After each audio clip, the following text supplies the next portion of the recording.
Hey, yo, welcome to Tiger Talk with Shaq, man. We are in the building. I'm kicking my camera and everything over here, man. Listen, I'm so excited, man, because you got to understand, man, it's a pleasure to be alive, man. Let me get these levels right, man. I know y'all hear that in the mic, but I'm so sorry, man. My levels are not right.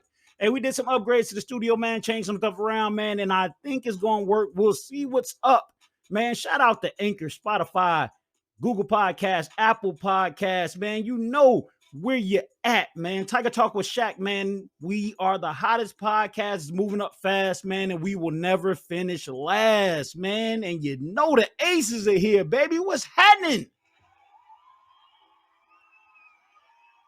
Oh yeah, gotta give it up for my aces, man. They different. They different. They different.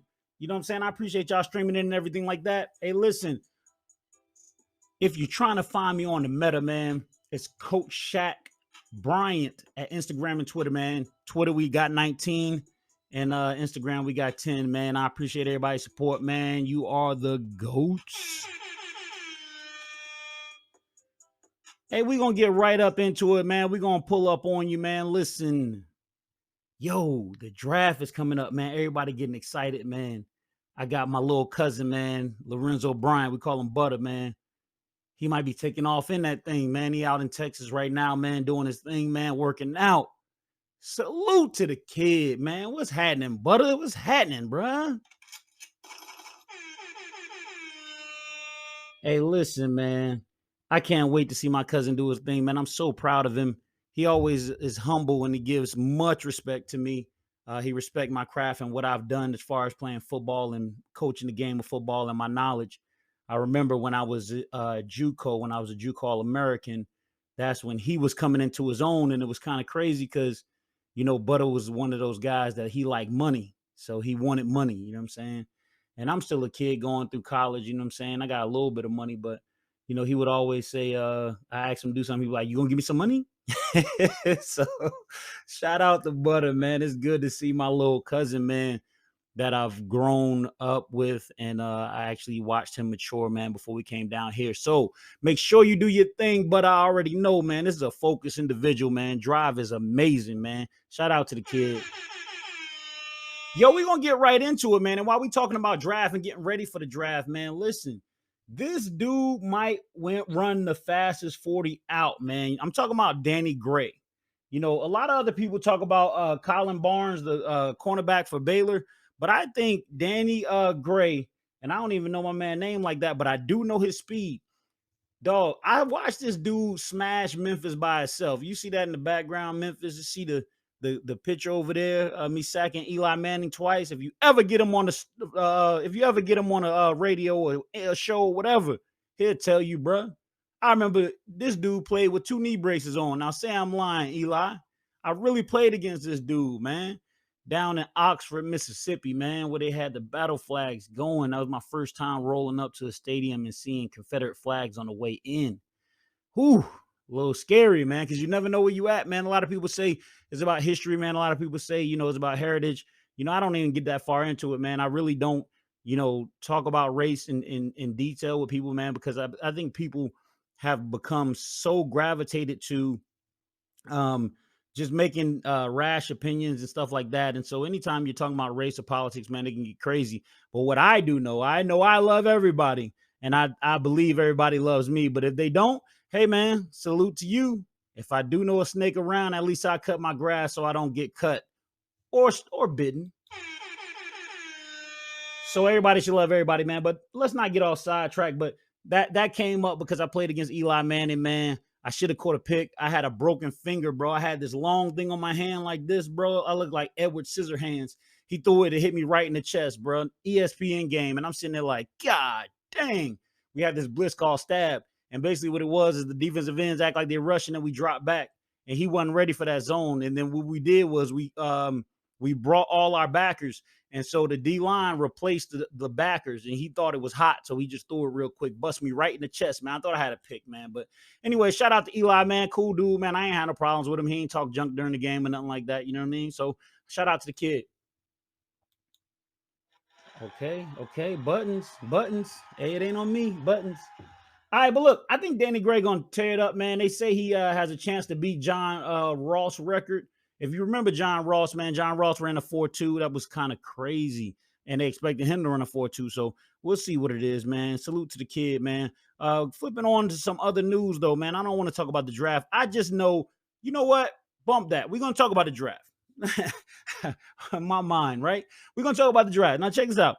So I know this is the weakest draft class we've had in a long time. Now, I don't know who's going to say it or what analyst is going to agree with me or not, but this draft class is weak. And when I say weak, I mean weak. When I say weak, I mean terribly weak. You got a D-line group. I'm a D-line coach. You know what I'm saying? I know D-line better than anybody. Say if somebody can name a coach in high school that's better than me at D-line, I give you 100.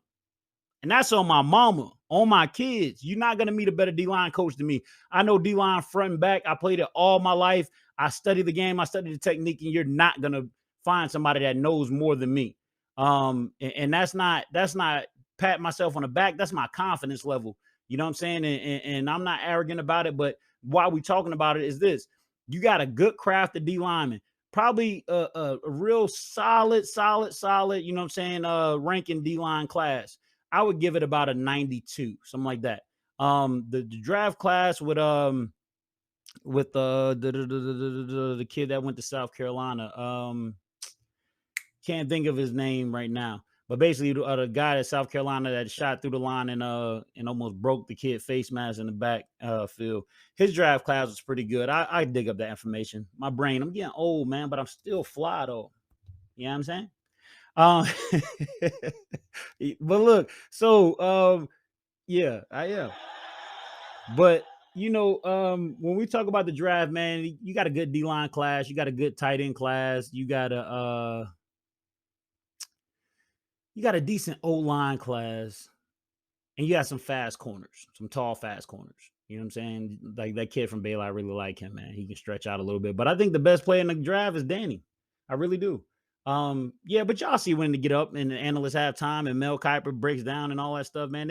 It's not like it used to be. Like back in the day, man, you had quarterbacks that was out of control when you get to the draft. This draft does not have a starting quarterback in it, in my opinion. I mean, that's just what it is. Now they do have some solid running backs, but I don't think they have any starting running backs. I think, well, might be two. But I think more so than anything, you're getting support players out of this draft. Somebody that's a sub guy, somebody that plays maybe about 35 snap, about 23, 25 snaps, something like that. So that's just my opinion, man. You can take it or leave it. Hey, man, that's what it is. All right. So a 16-year-old teen was killed at McDonald's, man. Listen, this was out in Colorado, man. And you know what? It's terrible because when you look at everything, you know what I'm saying? Like, it's senseless. The kid's going to the bathroom. First off, I'm not fighting no dude in the bathroom, man. I don't think that's right. You know what I'm saying? And what if he already started using the bathroom already? Like, is that cool? Like, what did we do with that? That was late. Hey, but look, what do we do with that? Like, you know what I'm saying? Like, if you be like, yo, meet me in the McDonald's bathroom, yo, we gonna fight. And then my man peeing, like, do you just fight the dude while he peeing? Or if you get the dude you peeing, somebody punch you, what do you do? Like, you know what I'm saying? Like, it's so many ways that could go, but I'm just saying though, you got to be careful fighting somebody in the bathroom. You could get punched with well, never mind. But but so they're fighting in the bathroom, man. So this 16-year-old, he getting the best of the other kid. So the other kid pulls out a gun and shoots him, runs out the bathroom. Now that's sad, but I know you don't come here for sad news, so I'm gonna liven it up though. You know what I'm saying? First off, I hope that they catch the guy that actually shot the kid, because to kill a person at 16, I mean, that kid ain't lived his life yet. You know what I'm saying? Like whatever y'all disagreement is, y'all could eat that. You know what I mean? But some lady says she saw the dude shooting out the bathroom and just making light of the situation now. You know what I'm saying? Imagine you eating your Big Mac, bro. You stuffing your fries and everything like that, man. Looking at Ronald McDonald grimace and all of that. Next thing you know, you see a dude, fa fa. Or you hear a dude, he run out the bathroom. You know what I'm saying? You might want to drop your McDonald's, bro, especially if you saw a gun. You know what I'm saying? But that's how I can go down, man. And it ain't even the DMs. You know what I mean? So shout out to his family, man. Give my condolences to him, man. His manager said that he was a great person, great worker, and he's gonna be missed. So that, you never want to see nobody like that, what I'm saying, get in trouble. Can Let's see. So everybody hates Karen. I mean, it's logical, right? So, nobody likes a Karen. A Karen's always screaming, always doing stuff. I know Karen's personally. I had a Karen cut up on me and she wound up getting out of there, what I'm saying, at school. But, everybody has Karens in their life or comes across Karens. The best way to treat a Karen, let's go to the top 3 ways to treat a Karen. The first way to treat a Karen is do the same thing that they're doing. That's the first way. Because look, because a Karen is totally surprised, man. A Karen is trying to knock you off balance by acting like it's some extra stuff going on. And, sometimes you just got to let them know, what I'm saying? Like, look, man, I could Karen too, man. What's happening? But, you know, the second way to deal with a Karen is to not give them what they're asking for. A Karen wants a scene. So if you argue with the Karen, then you could just be labeled as a Karen because remember, at a distance, two idiots arguing looks like two idiots arguing. Two people yelling at each other, they look like both people are the idiots. Nobody's winning in this situation. It's almost like a marriage, right?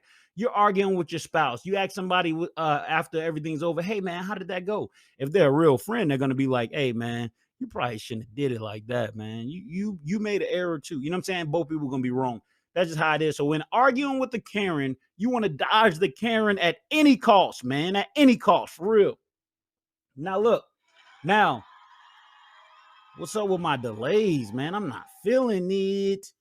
But now, the last way to deal with a Karen, I don't even know the last one. Just stop the Karen, man. Stop the Karen. You know what? Stop caring about Karens. You know what I'm saying? Karen. Stop caring about Karens, man. That's what we got to do, bro. But in this case, man, listen, this is a different Karen. So this Karen is 73 years old, man, and she is walking down the street, and this officer wants to subdue her for what we don't know. You know what I'm saying? In all fairness to the officer, like we don't know what happened. You know what I'm saying? It could be something, could be something not. You know what I mean? Whatever. But the thing is this, man. Listen, like the Karen's 73, looks like she's trying to get away, whatever, walking away, but she's 73. This officer gets out and aggressively puts her in the chicken wing with both hands. Chicken wing is like when you put your arm behind your back. I can't do it. I got a shoulder problem over here. Anytime I raise my shoulder too much. But so, you know, the thing is that, he gets out, put her in the chicken wing, with both hands, slams her on the ground, has his knee in her ribs and all of this stuff. And this lady is 73 years old now, mind you. She looked really good for 73. Shout out to Natasha, man. Listen, baby, when you see this, man, listen, or when you hear this, I was just saying like 73, she looked okay. Man, let me just get off it because there's no way to win in this situation at all. I take what's coming to me. Hey, but in this case, man, it was crazy because he really jacked this lady up. So he got charged with assault. So people only take plea deals when they know they're guilty. So dude pled guilty to aggravated assault, and that's a felony. And you know that's good that he's getting what he deserves because I mean he really could have hurt this lady. You know what I'm saying? Bing bong. You mean? Um, Moving right along, man. Let's see if you build an empire, you don't want to let it crumble. And so in the next segment, we're going to talk about people who built empires, and in some cases they crumbled, and we're going to talk about why. So we have nasty divorces that's going on all over the world. And what's the real thing that we're worried about with this? When somebody gets a divorce, you're not worried about Kim and Kanye. You're not worried about how do Kanye feels about Kim. I'm not worried about that, but I know Kanye gonna tell us. He's a real dude, by the way. You need to check out a series on Netflix, man. It's called Genius, man. Me and my girl watch it all the time. Actually, the new episode came out yesterday, so I'm probably gonna watch it today. So, shout out to Kanye, man. He's still doing big things, man, even though stuff going on in his life. Oh, and his girl is bad. Goodness gracious. I mean, bruh. Hey, yeah, this girl, right. The only thing with that is that wait, dang, I did it again. The only thing with that is that she looks exactly like Kim. And so I guess that's his style, his preference. I mean, I've dated, people that look like my ex, you know what I'm saying? But when you get to a certain point, like that's your style. It's not about the ex, you know what I'm saying? I think women are so emotional. They're like, oh, he went and got a girl that looked just like me. No, he didn't. He has a style. That's how he got you in the first place. I think people are funny with that. Like everybody want to be included in somebody's life, man. Listen, I give people zero tolerance in my life. When I'm done with a person, I'm done with a person. I'm not recycling, not rehashing, not doing none of that. You know what I'm saying? Shout out to the gang. Hey, but in this case, man, Steve and Elaine, they developed some resorts back in 1971. Good power couple, man, good team. And they were doing well, man. But then, they went sideways, man, and they couldn't reconcile. So in that case, they had to go ahead and call it splits or quits, and they wind up getting divorced, and Steve had to give her $750 million. That's what I said too. You know, when you look at these numbers, man, some of these numbers are crazy. Like some of them they get half, and some of them they get different than half. You know what I'm saying? But they just got to be more. There's got to be more mindful when you get married. You know what I'm saying? Like, I feel like, listen, I love my girl, right? She's literally on my kid. She's the best woman I've ever met in my life, hands down. Best. Like, tolerates me. Like, it ain't all giggles and lollipops over here. That hurts. It ain't all giggles and lollipops over here, bro. Like, I really, really, really am a great guy that never messes up. Let's just go on with the segment. but but this lady, man, she really got him, man. She got half, and she got half of the resorts too, man. I guess when you build a kingdom, man, you better hold your queen down inside the castle, or that dragon gonna get her, and he fire. Hey, man, Paul McCartney, man. If you don't know who Paul McCartney is, he's only the greatest guitarist that the Beatles have ever had. I mean, do your research, people. Listen to music, man. Like, music does not have a skin color, man. Everything pops. I was listening to some 80s music. My son started singing, and I'm like, man, how you know that, Dad? You play everything. Yeah, okay. Well, you got to be well versed, man, because you never know what type of music is there. And if you want to dance, man, you got to dance. I remember back in Arkansas, man, when I played arena football, man, I remember I went to this electric cowboy place, man. They had your boy line dancing and everything. So this year, I was playing some country music over the radio, and I started line dancing, and everybody started looking and watching like, yo, the brown dude is line dancing. I'm like, I've done this all my life. Like, this is me. You know what I'm saying? So, be well versed. That way you can interact in every crowd, man. It doesn't have to be racism. It doesn't have to be racial undertones involved, man. You know what I'm saying? You just got to be like real about that junk, man. Like, you gotta be about it. You need to be able to do it to this. You need to be able to do it to this and this. Oh, I can't wait to Friday, by the way. I really can't, man. But let's go to somebody else. So no, stay here. So he's only the best bass guitarist ever. And his net worth is ridiculous. He had to give his wife $48.6 million. Hmm. Hmm. $48.6 million, man. That's a lot of money. I tell you what, if you give me 100,000, I'd be good. If you give me Joe Rogan $100 or 100 million, I'd be good. I'm gonna catch Joe, man. Shout out to Joe. Shout out to Joe, baby. You know, I'm coming, bro. I swear I'm coming. And my content pushing, and we gonna get this thing right. But you know what I'm saying? Shout out to the fans, shout out to the gang, man. Every time I shout out somebody, man, we gotta go with the aces. That's my squad. Hey, speeding right along, man. But Paul McCartney is worth 1 billion, man. He lost 48.6. That is a lot of money, people. But when you put it to 1 billion, it's nothing at all. And so basically, it's not even 1% of what he's actually worth. Well, mm, about 4.8% of what he's actually worth. But yeah, so that's what it is, man. So wife got down, that's cool. Madonna, she divorces, man, and she had to pay $93 million, 93 million. But Madonna's net worth is 850 million, so I'm pretty sure she didn't miss it. Shout out to the ladies that's making the bank and divorcing people. You know what I'm saying? Shout out, shout out, shout out. All right. Neil Diamond, a musician, man, he wound up divorcing. He wound up having to pay $150 million. His net worth is only 200 million. Who got stuck with the axe and the other axe and a shot and a punch to the. Oh yeah, they killed him. They killed him.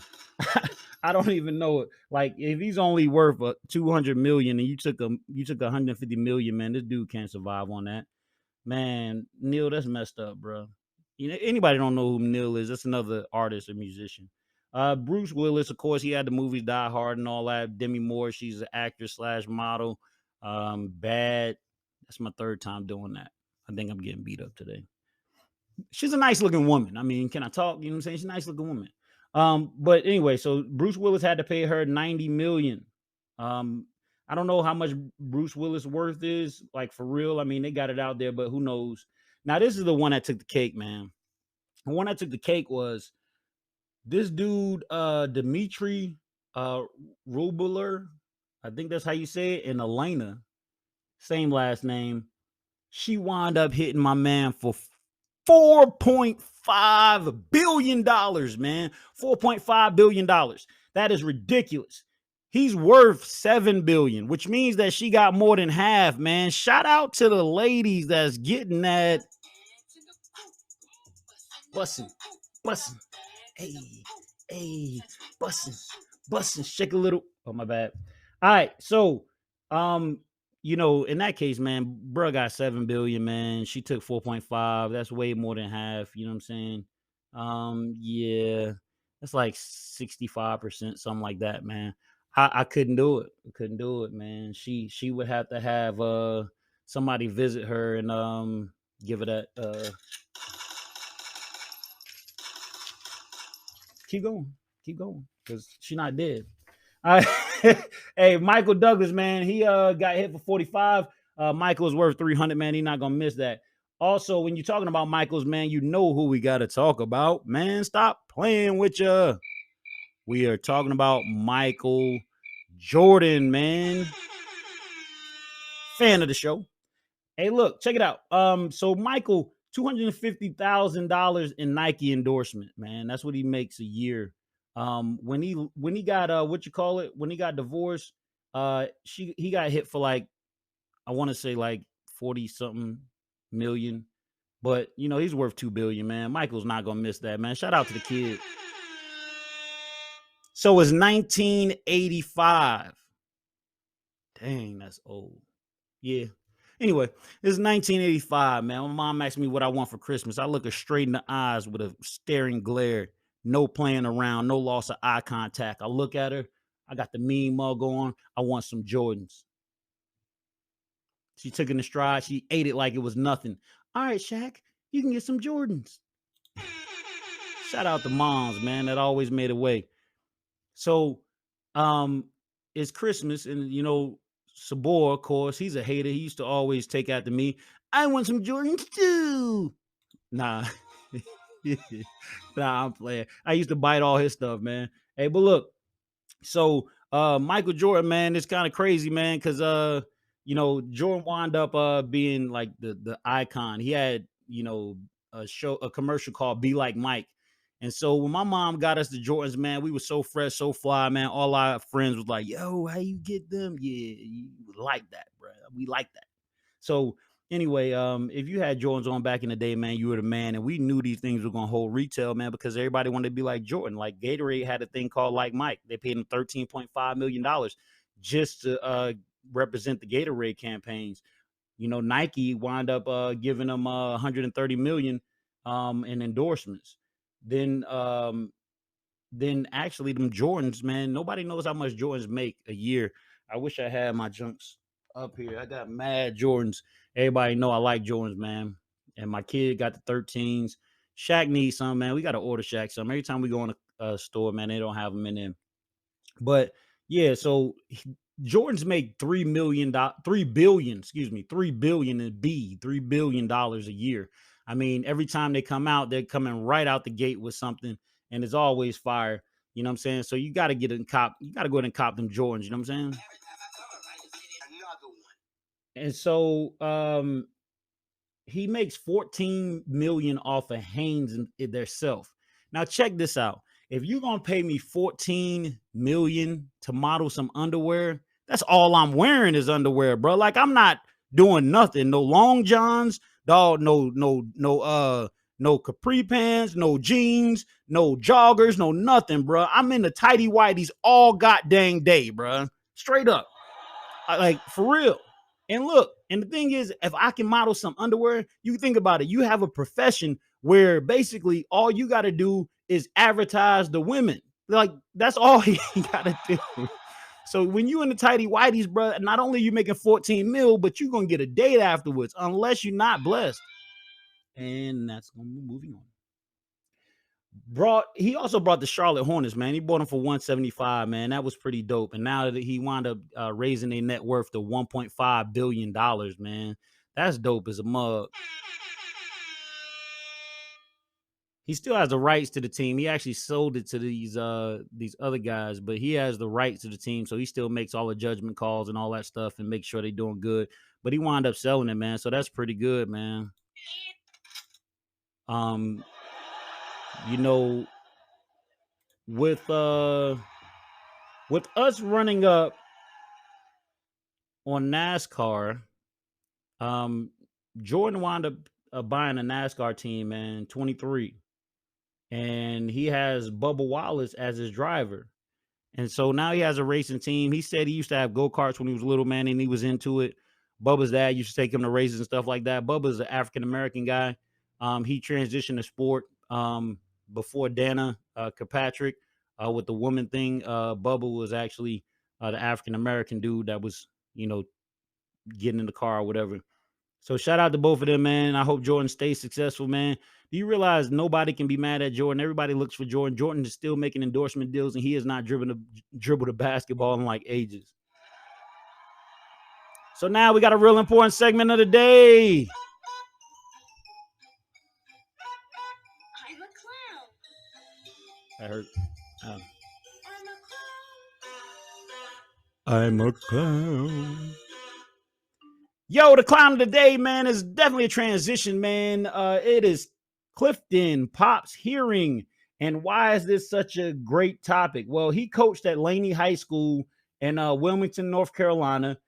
He also went to New Hanover when he was in school. He played basketball and football. He went on to get a scholarship and play football at NC Central as a football player. And the reason why he is the clown of the day is because we were talking about Michael Jordan and how great he is. And this man, Pop, he wound up cutting Michael Jordan. How do you cut Michael Jordan? The greatest basketball player ever. How do you do that? So anyway, so he cuts Michael Jordan or whatever. But when they talked to him, he was like, man, that's a lie, man. I put him on the JV team. But how do you put the best player ever on a JV team, bro? Like, what are you really on? But moving right along, man, we got to go ahead and get out of here. Hey, the motivational section for the day, man, is be strong, be stronger than your excuses. Everybody in the world make excuses. Everybody in the world. Not one person has not made an excuse. The problem is that we got to learn from our excuses. People don't like taking excuses. Excuses are for the weak. Excuses are suckers, man. If you haven't done something, just man up and say you didn't do it. Why you don't have your homework? I forgot. Man, who want to hear I forgot? Man, I just don't have it.